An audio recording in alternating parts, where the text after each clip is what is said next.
We have Dr. Nadavut is here. There he is. Great. Thank you. Okay, and then 3 new faces for me to introduce for you. Okay, so we have, first of all, Kun Busserin. Welcome. Okay, so Kun Busserin is currently with Nestle. She was Nestle recruitment manager in 2014, with previous experience in executive search. And she is now the talent acquisition team lead, leading a team of 4 fresh young talents under her supervision. So welcome. Hey. We have Dr. Ake at the end. Dr. Ake is partner and CEO of Mercer, Thailand. So as you might expect, has an extensive consulting experience working with Fortune 500 and Asian multinational companies across many industries. And we also have our friend Shane Nealon, who is from Peterberry Consulting in Australia and is one of the international consulting partners with Hogan, similar to Mentis. Okay, so welcome everybody. So we are here with the Can Talent Be Managed? We're very interested to hear your thoughts. We'll turn the light off so that everyone's not blinded. There we go, fantastic. Okay, so we have 5 questions prepared. Just going to ask the questions and just allow the panel to go with where they want to go to. Don't necessarily need everybody to speak about every question, but if it's something that you really want to latch onto, then please go with it. Okay, so question 1, very simple. What is your definition of talent? And what events or experience helped you personally to develop and grow to be able to become a panelist at a talent conference?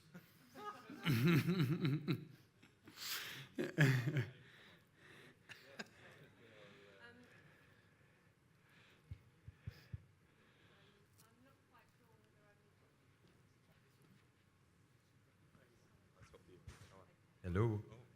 Works for me. It's quite a long question there. First of all, I'd like to thank Richard for nominating me, if he's in the room. We're part of the diversity panel. From a talent perspective, for me, I was lucky to have had people who identified my talent maybe before I did.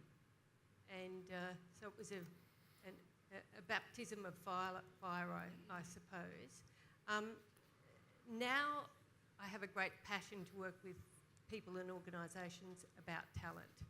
And there is one thing that I think is most important is no 2 organisations' talent strategy is going to be the same, because actually what they need from their talent is going to be quite different depending on what the industry is, what its future challenges are, and what its talent pool looks like.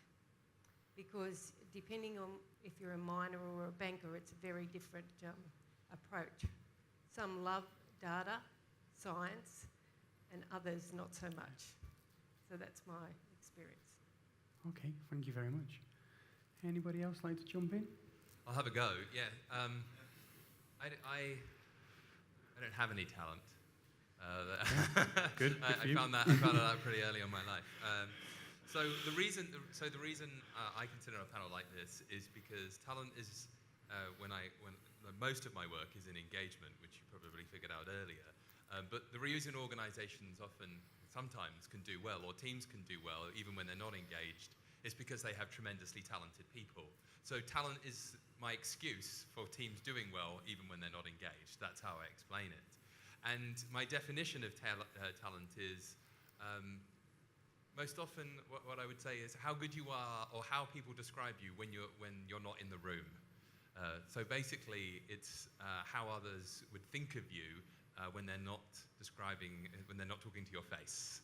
How would they describe other people to other people how good you are? So I think that's a good way to get a measure of talent for someone. You know, are they still described as effective even when they're not in the room? Great. Yeah, I would say that I think my simple definition of talent is the right right individual characteristics for the right situation. So it takes understanding and identifying the role and the factors that are important. What are the KPIs? How are we going to evaluate success? And then linking that back to the individual characteristics. So it's a match between person and environment in a way. And how did I make it on this panel?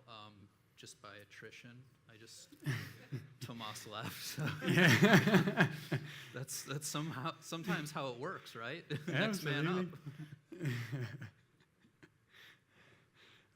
Hi, everyone. And I think for me, in terms of talent definition, there's always a debate around, whether talent is everyone or high potentials in the organization. And I think through the years, I think I'm sort of leaning towards, high potentials and future leaders being talent in my definition. How I got here, I think I've been fortunate to have good leaders that gave me the opportunities, and I just went with the flow. So I think it took two to tango. So I'm fortunate to be here. Okay, great. And for coming from a corporate perspective like ours, talent in our definition is those who are equipped with not only competency but also the right mindset, agility to change, mental agility, all kinds of agility, and also not only that, the willingness to change as well, because the business is changing. The world is getting more competitive, especially in the business world. So talent are those who are ready to transform and to fight to deliver the business.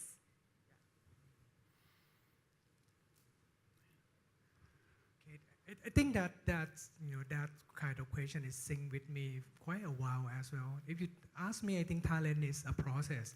It's a two-way process, right? You might be the brightest person in the room, but if the organization doesn't value you or make it very clear, what in it for them and for you to make the process work it's not going to work, right? It's always, lead me to the movie called The Matrix. I think, look at your face, I think you know this movie, right? The Matrix, if you still remember, Neo get into the room and then people just start calling him, yes, you're the one.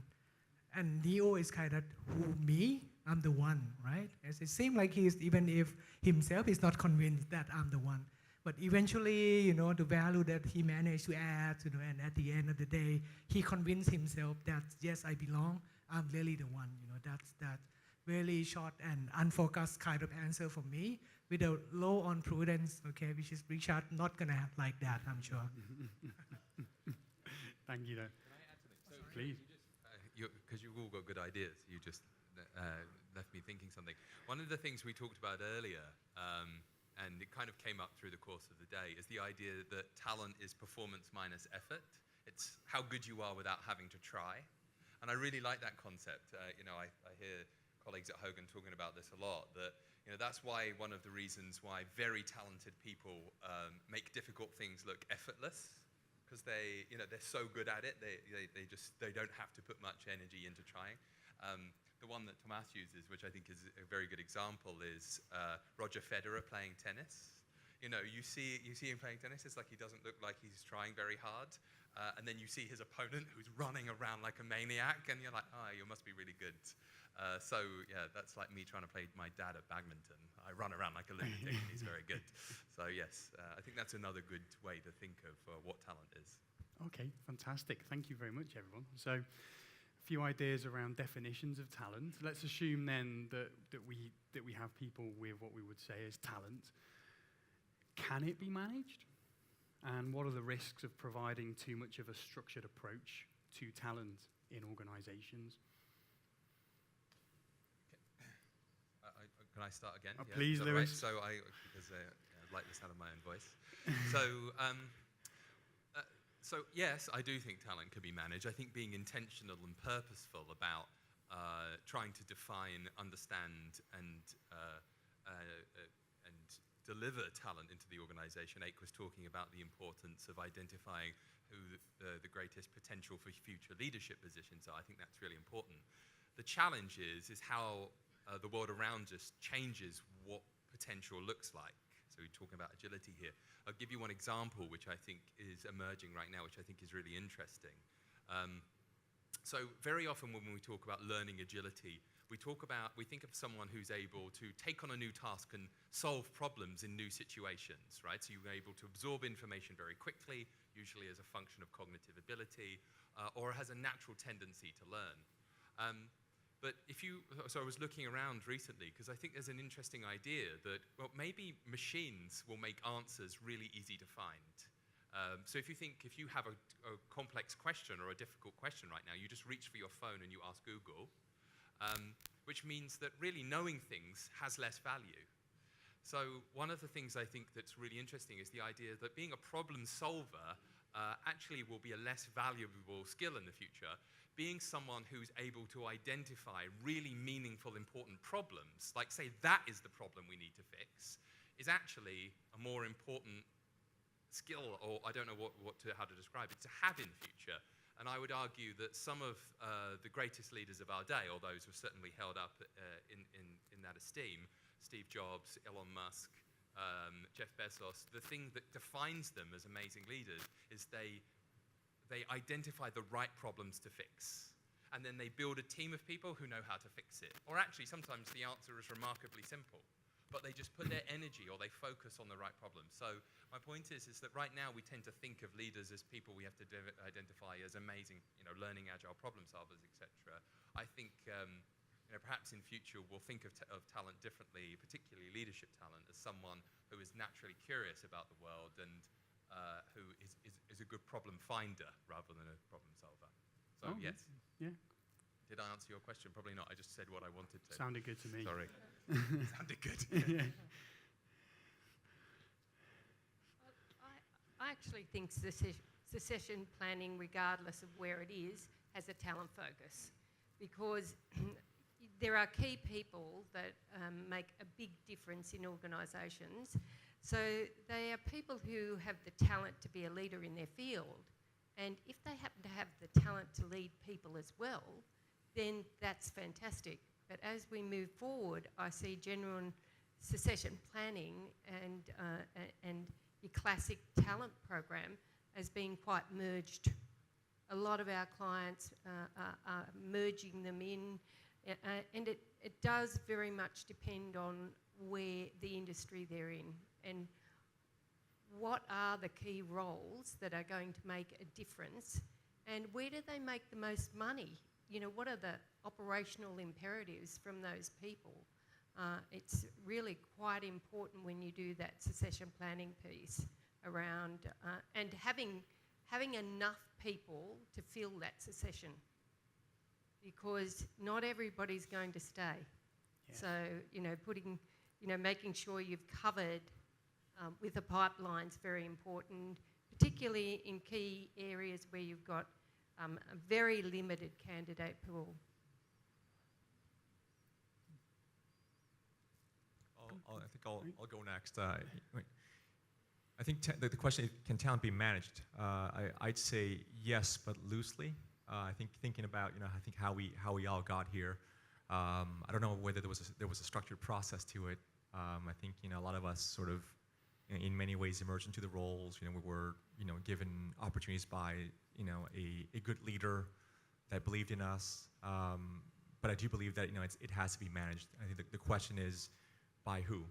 I think in the old organization, you see the responsibility of talent management being the organization. So it is the organization sort of find the path for you, and you have to follow it. I think that in this new world, the ownership is now I think slowly transitioning to the individual themselves, right? You are responsible for your career development. You need to be given the path, but then you need to choose for yourselves. You need to raise your hands and then define your future. So I think it should be managed, by the talent themselves. Yeah, it's very different at the moment. Generations, a lot of people, 20s, 30s, moving job a lot sooner. But organisations seem to be preparing for that sort of thing, which kind of leads us into our next question around how can the baby boomers and Generation X leaders provide an engaging and meaningful working environment for millennials and indeed Generation Z, iGen, or centennials born from 1996 and later, who are entering the workforce. Okay, I'll go first then. All right, well, we learned it the hard way with this, though. For the past 4 or 5 years, we recruited a lot of millennials into our workforce. And we really couldn't figure out, I mean, Nestle has been around for 150 years, exists in 191 countries. We never thought we had any problems accommodating any generations or any differences at all. Diversity and inclusion, we have it there, and we never thought we had any problem up until a few years back. We had over 30% of turnover of millennial employee, and we never really couldn't really figure out what happened until we, it was almost like a wake-up call for us to work out what's really going on. So we went through a lot of workshop and all that, and then it boils down to two things that we need to throw into the mix when managing all these people. So it comes to transparency and flexibility. Transparency comes with a lot of communication, instant communication in different levels. We're talking about like management level. Back in the days, we thought business performance was something that we considered very confidential. We shouldn't be sharing, with our employees of how we are doing in terms of business. Have we achieved our goals? That is something that we should not communicate up until the end of the year. So now we changed that. We have constant communication quarterly from the top management to our employee. Apart from the bigger level, we come down to day-to-day level as well. We make sure that the line managers, they have regular check-in with their team members, how they're doing. Are they doing well? If they're doing well, please recognize them on the spot. And if they don't do well, then make sure that you give them the support and need that they need. Just tell them what's really going on in the business. What are we up against? Why are we not doing well? And what can you do as a team to actually help each other? I don't think the millennials, they like to be kept in the dark at all. I think everyone needs to know what's really going on. And apart from that, I mean, from the HR perspective, we actually changed a lot of things to accommodate millennials as well. We have, because everyone, when they left, they said, it's not fun, you're conservative, you're not accommodating, you're not flexible. So now we have to, turn things around. We have to look at it from another perspective. We actually have, we just implemented work from home policy as well. Once a week they can work from home, and we have flexible hours and all that. We give them a lot of exposure now with the millennial talents, see what they like to do. We give them a variety of exposure to different markets and all that. And we have done that for 2 years now, and it resulted in the turnovers being a little bit lower now. We're under 20. Oh, wow. Still a lot, but we're aiming to be 30. less next year. Yeah, I think what more senior generations can do to help is knowledge transfer, knowledge share. That would help newer generations not go down the same path and spin their wheels again.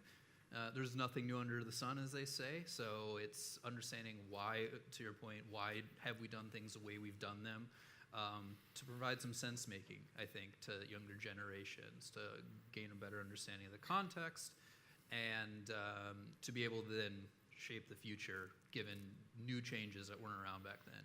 Technology changes, but it's always been changing. It's just, this is a different technology. I don't think there's anything radical about it necessarily. Thank you, Dan.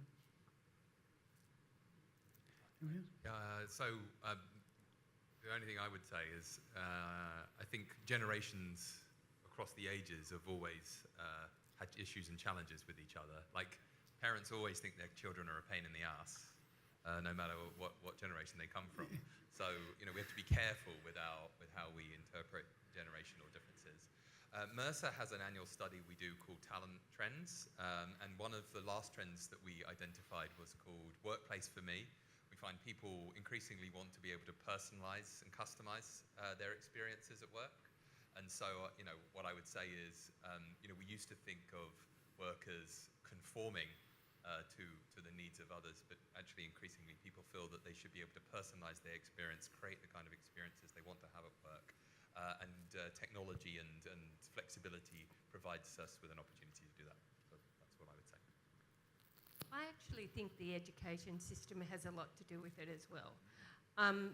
Having been the mother of two young women now, they were told when they first went into their education that they were going to have multiple jobs. They were going to have multiple employers. So I think the education system itself creates an expectation that change is good for you and your career, whereas most organisations really would like to see a little bit more longevity.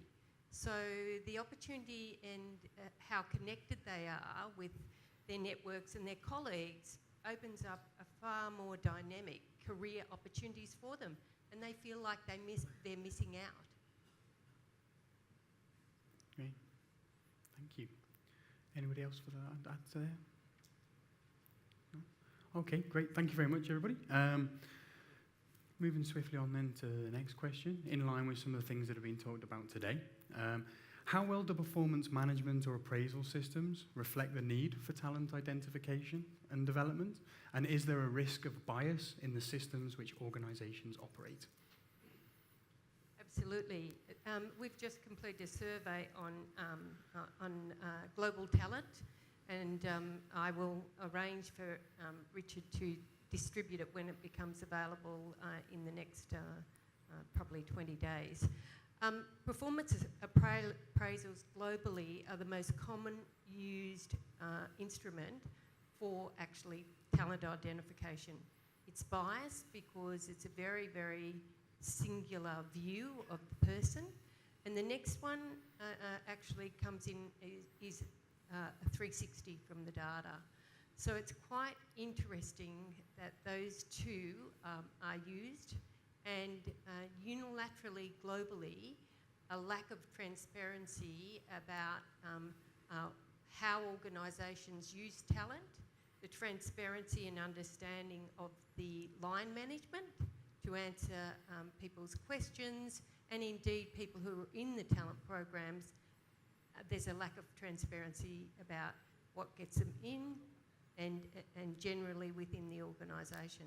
So that's my experience, and that's what the data is telling us at the moment. Okay.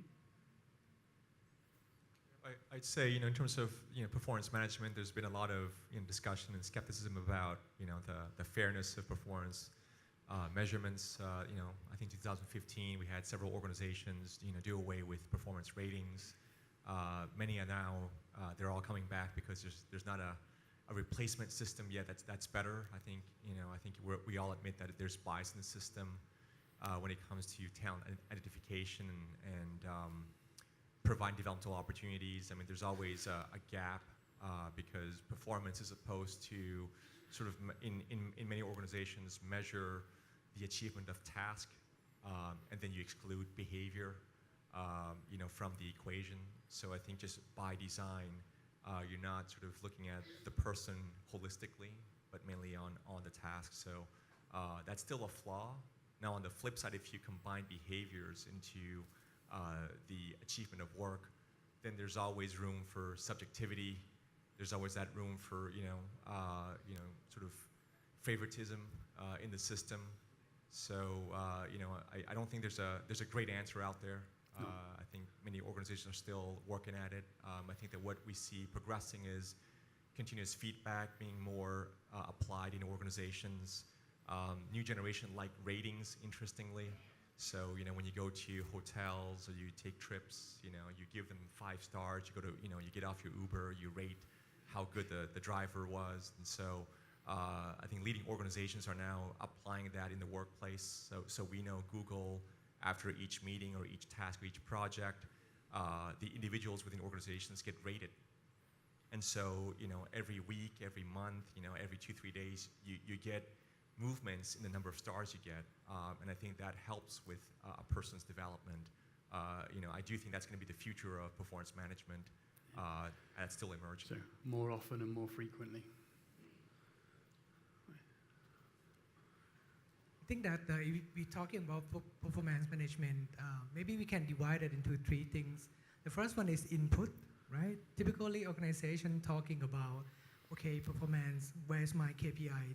And then many of you from HR organization, you know that there's always the clear linkage between where or what organization want to accomplish and, cascade down into the individual KPI, isn't it? There's always a gap, right? Imagine we keep talking about disruptive world, right? The priority last year may be totally different from this year. We can see the emergence of the new players, Ubers, a couple of years ago it's just nobody's. Airbnb, it start to be a threat for a large hotel chains, right? So that's let organization redefine, okay, what is your performance, right? Is that current stage of performance is enough, or how about the indicative that we still competitive enough, to carry on our organization in the futures? Another key element is we keep talking about competency. And many organizations know that it takes a long time for any organization to come up with a complete competency model. Just by the time that you have competency, the world is changed again. And that's your skill behaviors and attribute is no longer there, right? So that's the input side. The process, many people have different things to say about how your organization manage your performance management system within your organizations. But really interestingly, we're talking about the outcome. It's not always really clear to every individual, department, and organizations that we measure the right things, okay? So I think my message is there's always a big gap hole, something that we need to improve in terms of performance to reflect your level of competitiveness.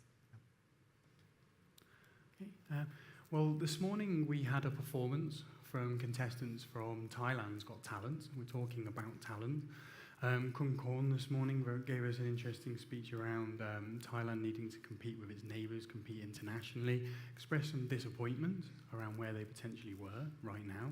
So when we look at Thailand's Got Talent, how well do Thai nationals perform in talent terms in the global or local environment? And what more can be done to develop their potential? Is there a role for employers in this?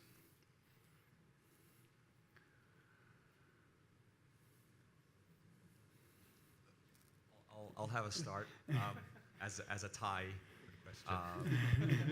on stage. No talent. I'd say I learned a lot this I think throughout today, especially the whole concept of emergence and effectiveness. And I'm a little sort of pessimistic about Thailand's future. In the culture that we're in, I think that the Thai culture does not encourage emergence in my view. So Thai culture wants conformity. The Thai culture does not. In general, being outstanding, is not is not sought after. So there's a saying in Thai, right? Right. So when you're outstanding, people around you would want to see you fail. And so there's that culture that's sort of holding, I think, Thai talent back. I think, Thai talent could be very effective, given the right environment, given the opportunity to emerge. But, I think there's still a lot, sort of an element of social pressure out there that, likes conformity, likes, the harmonious environment. And I think that will slow down, the ability of Thai talent to progress internationally. They can progress in Thailand, because of the networks and the society that you were in. But once you get into on an international stage, the years of learning to conform and to not stand out and be the black sheep, will I think weakens one's ability to succeed. How about in the local region, in the ASEAN region, in terms of Thailand? Did you agree with any of Kun Korn's statements this morning around Cambodia starting to move ahead, sort of thing, or is that not your? I do. I think Thailand's. Part of being sort of a Buddhist country in some ways. I think we sort of walk the middle path, and there's the whole view of let's sort of balance, keep the balance. And so I think a lot of Thais are generally comfortable and sort of content with the status quo, and therefore there's a less sort of degree of hunger to succeed.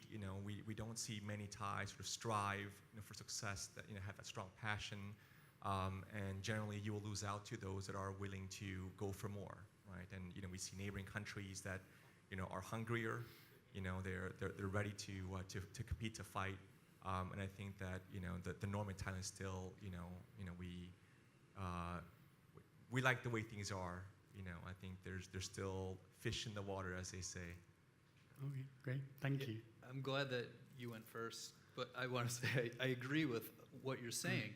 And I'm more optimistic, I think, because I think organizations tend to have a biased view of talent, and it tends to be from a Western lens, and it is an ambition emergence factor that we tend to be drawn to.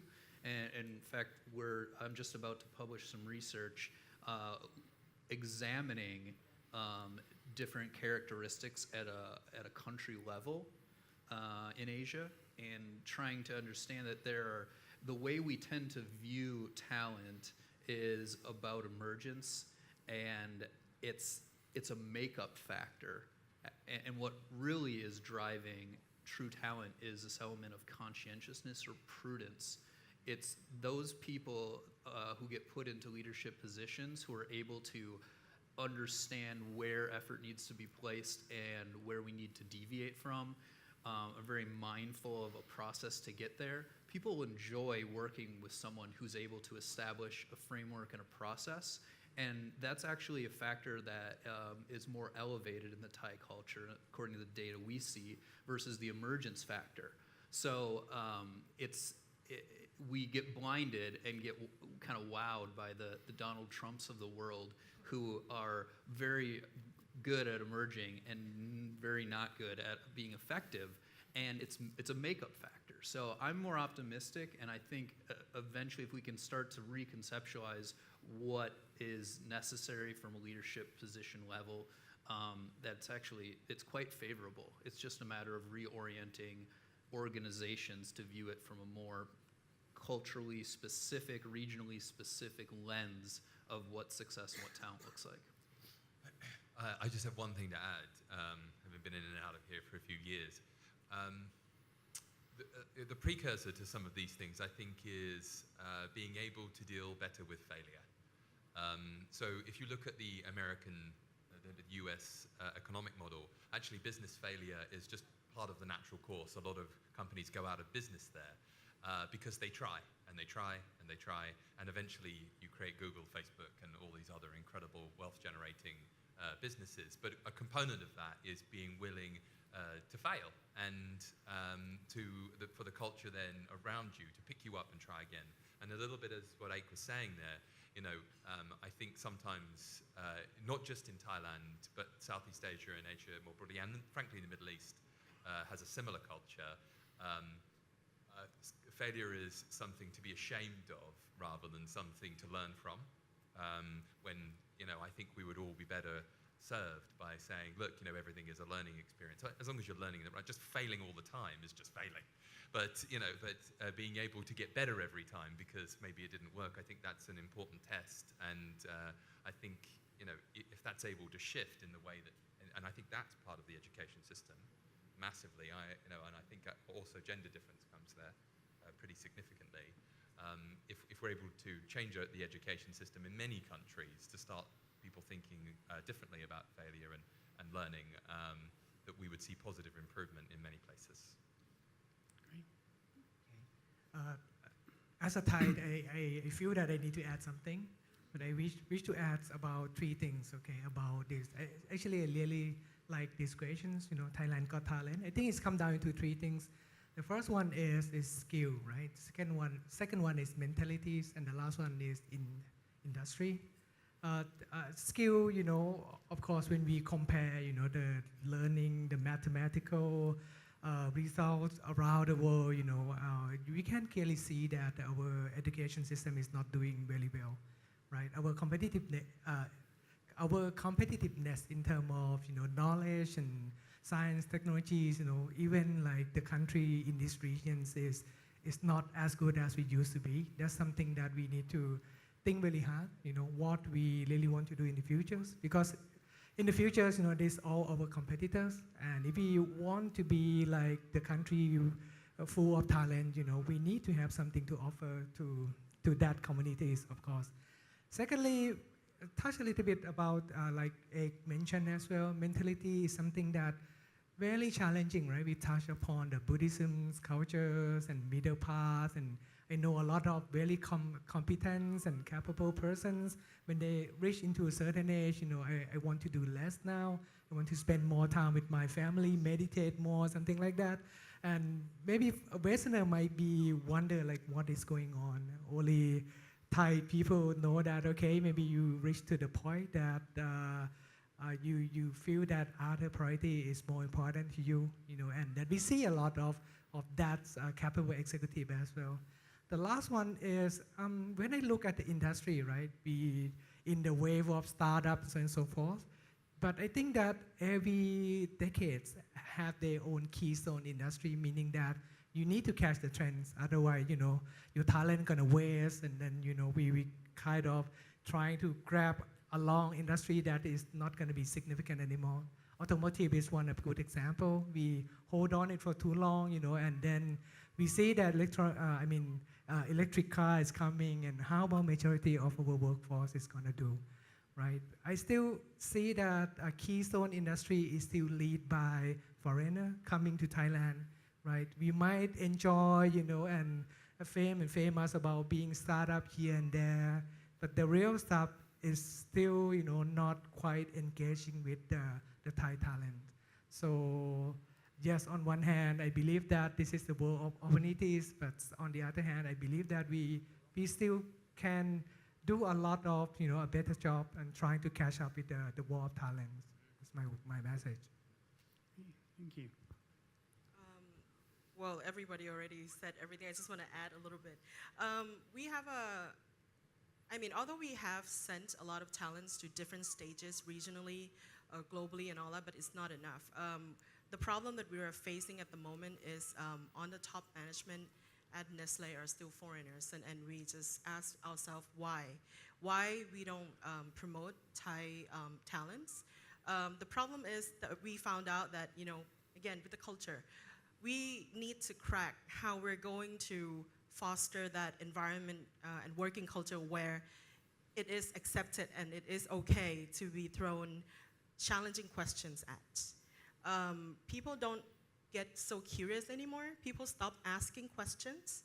People are not okay when being asked very difficult questions. They don't know what to answer. They don't want to be, they don't want to look bad when they can't really answer correctly. They don't want to fail, yeah. Exactly.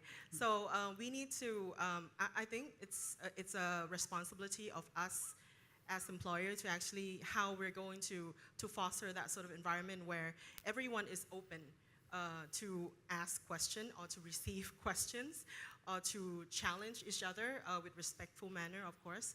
I think that's something that we need to crack and to make progress, for the talents in this country. Yeah, I just want to add one thing to this, which is that we do a lot of data. We have a lot of data on how people feel about their work, and we look at the difference of the influence of company versus national culture on how people respond to the surveys that we send them, etc. And we find company management has somewhere between 4 and 12 times the impact of country culture. So my point is that the way that you manage people, the expectations that you set of them, how you respond to them has a much bigger influence than where they are from. And if you are genuinely invested in them, if you believe that they have potential and can fulfill it, and you encourage them to be ambitious, to challenge themselves, to stretch themselves, sometimes not to succeed. In Laszlo Bloch's book, the Google book, he talks about if you hit all your targets were too easy. And so he's like, so you shouldn't win all the time because otherwise you're not pushing yourself. To think, if we can teach people in any culture to approach their work that way, then I believe we will see them succeed if they're Thai, if they're from anywhere. So I thought that was, you added some really interesting points. Great. Thank you very much, everybody.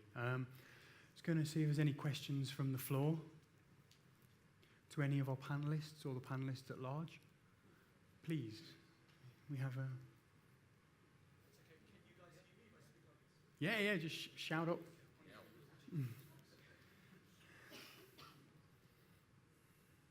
Firstly, thank you very much for the insights. It's definitely a great learning experience, and I really enjoyed it very much. Thank you very much.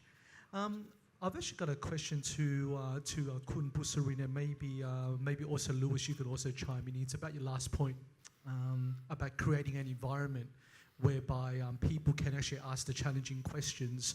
And Lewis, you also made a point there saying that based on the data, company management impact is 4 to 12 times more impactful than the actual country culture when it actually comes to performance.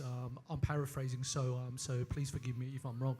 So the question which I have is, within a country like Thailand, or probably within Asia itself, how can we create that environment whereby people can feel safe in order to ask the challenging questions and in order to fail? Because I think it's one of those things whereby it's quite easy to say, and I guess it's quite logical as well, but to actually do it in a way which doesn't impact your company performance, what sort of tips can you give for entrepreneurs and other companies to actually do that in a practical way?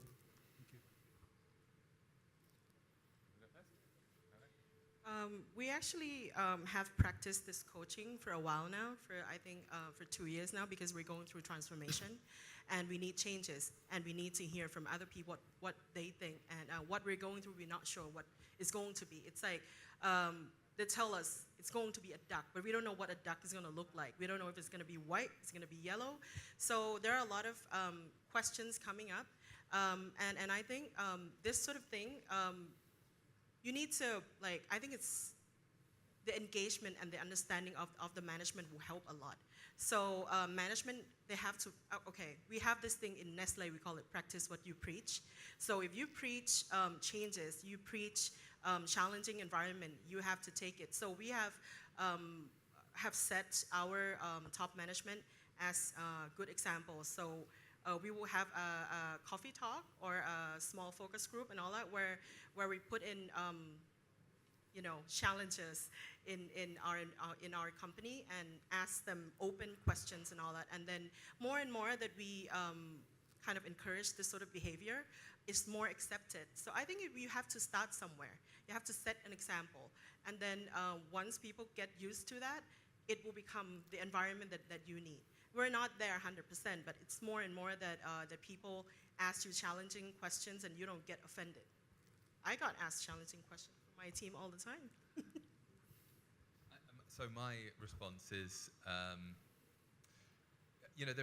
there is a role of national culture. It's not that it's unimportant. It's just, I think, the way that leadership and management behaves is a much more influential factor. And I think sometimes, so first of all, leaders are so used to telling people, or they feel they should be telling people what to do, that they don't make enough space to listen. Or to create the opportunity for people to ask questions, which is why, in countries where what we call low power distance, i.e. people naturally speak up and challenge, Western cultures are very much like this, you're more likely to get that kind of dialogue occurring. I find that people in Asia want me to be quiet for an extended period of time to demonstrate that I'm actually interested in hearing what they have to say, to show that I am invested in their opinion, and that if they ask me a question, I will be thoughtful about it and give them an opportunity to have a discussion with me, rather than having to shout over my voice. And I think that's an important difference in behaviour from leaders who are, as I say, are so used to being directive in their approach. So that's just one small example, but my feeling very much is that if you can build a team that trusts you, that believes that you're in it for them, that you are willing to invest in them, and that if they step forward and do something that to push themselves and challenge themselves, that you will support them, that you will back them, and if it doesn't work, that you will do the same things, throw them under the bus. And I think in all cultures and all over the world, we have this problem. Will my boss throw me under the bus if I screw up? And it's just represented in different ways in different places.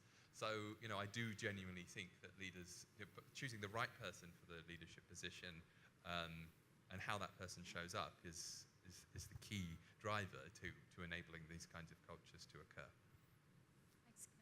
Thank you, Lewis. Thank you, Conan. I just would like to add to what you have just responded to his question.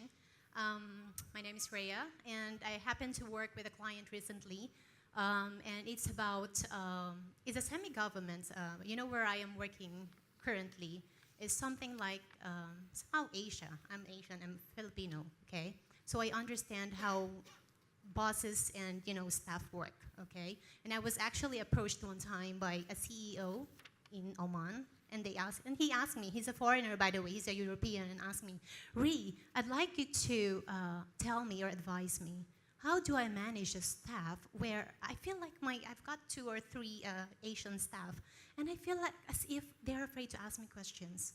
And then I just told him, you just try and make sure, like what you have said, just be open to them and try to make them feel that, hey, I'm open for any question, for any advice, for any challenging, or suggestions. So just make them feel that you are there ready to listen. And in addition to what the lady over there just mentioned, it's about engaging the leaders in the first place, because your question was, how are you gonna implement it, in such a way that it's gonna improve, basically, in the environment, a work environment. So it's about starting from the leadership team. If your leaders are there to start, it's about modeling, basically, and making them, because starts, you're the line managers, and you're the ones involved directly with your employees. And once your employees get to know that, hey, I know we have got a culture of, having such respect for authority, but as long as you are there to let them know that, hey, we're willing to change, and yeah, it's all about engaging the leaders, because they are the ones directly dealing with the employees. Thank you, Ray. Yeah, I thought I'd add, just one important point, not related to the question, but I thought I'd leave it, for as food for thought. Where the question in this session is about, can talent be managed? And I think we need to think more broadly, beyond an organization's borders. I think at Mercer we do a lot of work around workforce planning and around the future of work, future of jobs. And in the near future, the freelancing, it's going to be a freelancer economy, and organizations will only be left with a core group of managers, and the rest of the employees will be freelancers. And so the way you would manage your organization will not only be within the organization, but will be within the network. So if you think of Uber and Grab and whatnot, right? You have perhaps 100, maybe 50 employees, but then 3,000 drivers out there. How do you manage those 3,000 drivers to deliver the services based on your promises? And so I think that's really going to be the way of the future. So as we think about sort of talent management, it is not just those that you employ, but it's going to be those out there. And so how do you incentivize them? How do you assess them when you've never met them? And that's coming real soon. So I just wanted to leave you guys with that. Thank you. Okay then. So just before I ask you to thank our excellent panelists this evening, I'm going to ask for everybody to come up to the front. We'll take a group photograph, and then we will. And then we'll do the prize draw, and then there will be a drinks reception outside. An engaging moment, so we'd like you to get up out of your seat and come to the front, please. Sorry. Come and join us.